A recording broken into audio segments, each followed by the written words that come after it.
So, friends, I'm already seeing something in your work that I want to address right away. That's something that's going to help you in this class with the way that I grade, but also I think that'll be helpful throughout your academic career. So, we have to talk about how you quote things and what that looks like. So, here's the way that academic writing is supposed to go. You state your idea right off the bat. So, this week is about layers of meaning. So, layers of meaning, as I see the definition from my reading, is and then you state that. Second thing you do then is you elaborate on that. So there is where if you're quoting anyone, and remember that this week's assignment does not require outside sources. In this case, this is where the quotes would go because you're elaborating on this initial idea that you stated. But you must do the third part in order for this to work, which means explaining why you picked the quote or adding an example that makes the quote more clear. This three-step process of academic writing is what you have to do all the time. You should never, ever end a paragraph with a quotation because it hasn't given me an understanding of why you picked that. Okay, so let's take a look at some examples. Here's a really terrible example. I believe the layers of meaning is important. Well, you haven't told me anything there, have you? You have to give me the state your idea up front. So why do you think layers of meaning is important? That's the first step. Then we have a quotation. Layers of meaning are about how different audience members see and relate to the content of the story. Notice we don't have a page number. This is in quotation marks. One of the things you're doing when you're quoting people is you're entering into an academic conversation. What that means is your reader should be able to go find that quote in the book you're quoting. So if I have to do this, I can go and find the page number and then see the context of what Bennett was saying to see if I agree with you. Now, this is something that you have to do as you're getting ramped up into things like graduate school. Hopefully, a lot of you will be going into. The other thing we're missing then is an explanation. And that's really it makes it really feel like, the only thing I can grade in this example is Bennett's quote. And honestly, you can't really get a lot of points for somebody else's ideas. Let's take a look at a good example.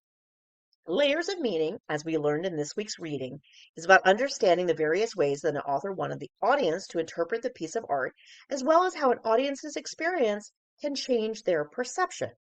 We see layers of meaning mentioned by many critics as the most important aspect to consider when viewing a piece of art. So notice we start with what I understand from this week's reading, and then expanding on it by talking about critics who have also discussed this idea. Remember again, you do not need outside sources for your first assignment. But when I do quote an outside author, I'm adding a page number so that if I need to go look up that quote, I can find it. Bennett, for example, says that layers of meaning are critical for each audience member to fully embrace the potency of the art form. Now I'm going to give an example.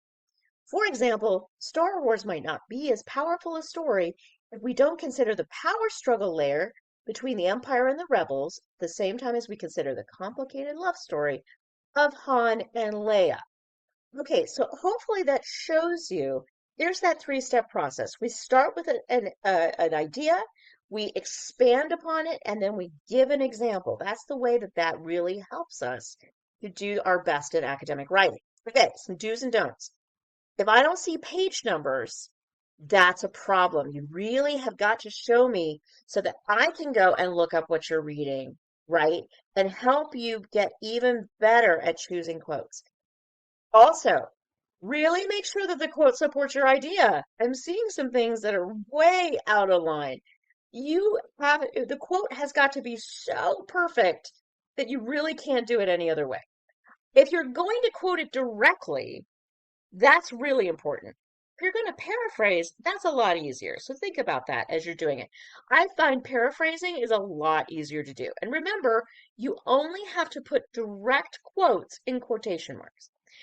Remember, also, always, always, always explain why you're picking that quote or an example that really pulls out why that quote is so important.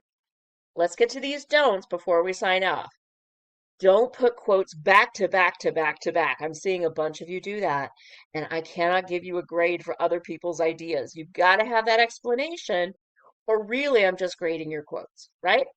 Do not leave out page numbers. I cannot say this heartily enough.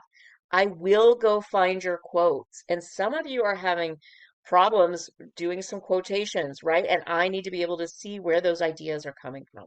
Be really careful with that. Let's go back. One more thing. Quote things to look for academic. I know there's a temptation to feel smart by just quoting random people. Please don't do that. In this class, especially, this is the key thing. What you think is really important. You all have incredible ideas, and I can see it from your discussion boards already. So get into the assignment and really work hard. Okay, I hope that's helpful. Looking forward to seeing your assignments.